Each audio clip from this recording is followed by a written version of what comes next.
괄호 5. 문화는 항상 변화한다. 과거와 현재를 시간을 가지고 비교하여 보면 문화는 결코 정체적인 것이 아니라 변화하고 있음을 알 수 있습니다. 오늘의 문화가 어제의 문화와는 다르거나 매일 상이한 문화와 함께 살고 있다는 점을 지적하려는 것은 아닙니다.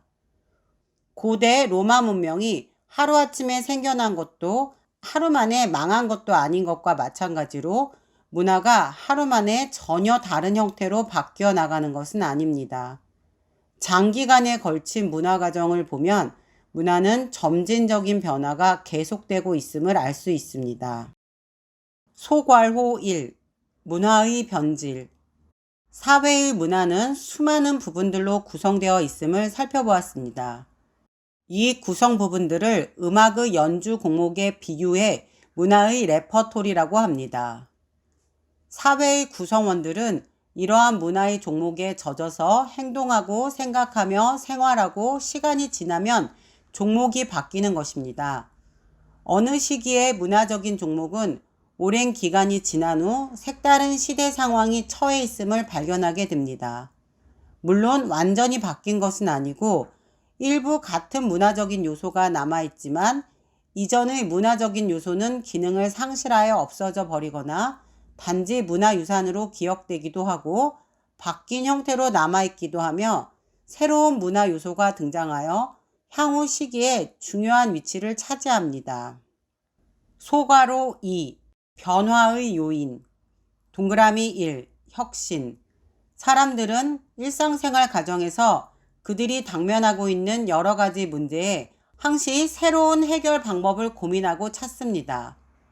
어떤 사람에 의해 발견된 새로운 지식이 사회생활에 효과적으로 이용될 수 있다는 점이 밝혀지면 사회의 다른 구성원에 의해 학습되고 전체 사회에 확산됩니다.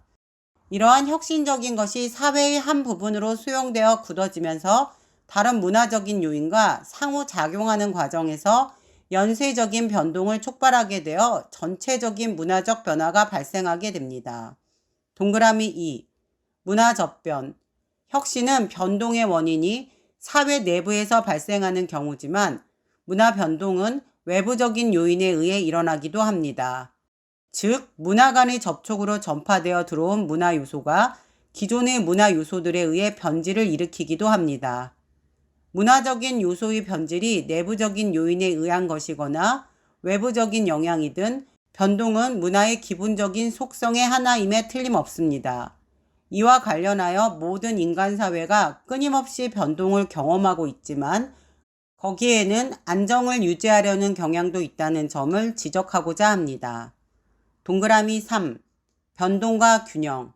변동은 어느 정도의 위험을 안고 있기 때문에 대체로 변동을 추구하거나 쉽게 받아들이려고 하지 않습니다. 즉, 그들의 관습적인 행동의 유형을 그대로 유지하려는 경향이 강하여 모든 사회가 과거와 현재 사이의 문화 연속성을 보여주고 있습니다. 이런 성향은 그들이 소속하고 있는 집단의 사회적인 균형 상태를 유지하는 데 기여하고 있습니다. 괄호 6. 문화는 인간이 약점을 극복하기 위해 만든 것입니다.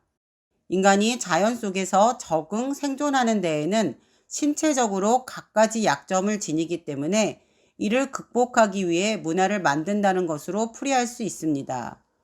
이를 위해서 가장 핵심적인 능력은 상징하는 힘, 즉 생각하는 힘이며 이로써 기호들을 만들어 말을 할 수 있었다는 점에서 다른 동물과 차이가 나는 문화의 창조자가 되었습니다. 결과적으로 문화는 거의 모든 영역에 부수적인 영향을 미치고 있습니다. 이것은 한 사회의 문화를 구성하고 있는 부분들은 서로 밀접한 관련을 맺고 있어서 한 영역에서의 변화는 그것으로만 끝나는 것이 아니라 다른 영역들에서의 변화를 수반하고 있음을 보여주고 있습니다. 원용인은 그에 져서 관광과 문화에서 문화의 거의 모든 부분들을 하나로 묶고 있는 이 무수한 상호 관계들을 풀어내기에는 거의 불가능에 가깝다. 그러나 그것들은 엄연히 존재하고 있고 우리가 그것들을 연구해내기까지에는 이해에 도달할 수 없을 것이다 라고 하였습니다. 3. 문화의 다양성과 상대 문화의 이해. 인간은 문화라는 메커니즘을 통해 환경과 사회에 적응하고 있기 때문에 문화는 일종의 매개체적 기능을 가지고 다양하게 나타납니다. 문화는 각 사회마다 상이하게 나타나기 때문에 문화의 다양성을 인정해야만 합니다. 각 사회의 문화는 그 사회의 사회문화적 맥락에서 이해되고 상대적으로 평가되어야 합니다. 인류학자들은 각 문화가 지닌 상대성을 인정하고 문화를 그 사회의 특유한 전체 맥락 속에서 이해하려고 하는 태도를 문화 상대주의라고 합니다.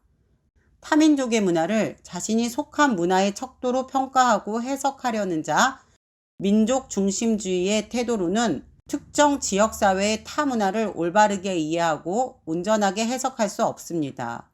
국제화, 세계화 시대에 살아가기 위해서 우리는 문화적 다양성을 온전하게 이해하고 더불어 살아가는 삶의 지혜를 배우고 익혀야 합니다. 인류가 문화를 통해서 충족하는 기능은 다음과 같습니다. 첫째, 문화는 개인의 생리적 욕구, 심리적 욕구를 충족시켜 줍니다. 둘째, 문화는 주어진 환경과 조건의 의식주와 같은 개인의 기본적 욕구를 충족시켜 줍니다. 셋째, 문화는 사회의 유지에만 필요한 것이 아니라 사회의 존속에도 필요 불가결한 것입니다.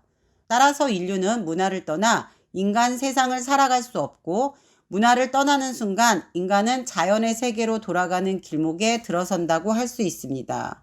문화가 중요하듯이 문화가 함축된 문화유산도 중요하기 때문에 우리는 문화유산을 보호하고 활용해야 합니다. 특히 민족의 문화유산을 보호하고 활용하는 것은 결국 민족의 전통 문화를 기반으로 문화유산을 보존하고 관리하는 것이라 할 수 있습니다. 우리는 한 민족의 문화재를 보존하고 관리하는 것에서 나아가 인류의 문화유산을 보호하고 활용하는 것에 관심을 기울이며 성원을 아끼지 말아야 합니다. 결국 민족의 문화유산은 인류의 문화유산으로서 특정한 민족뿐만 아니라 인류 모두를 위한 삶의 양식이자 그 중에 하나입니다.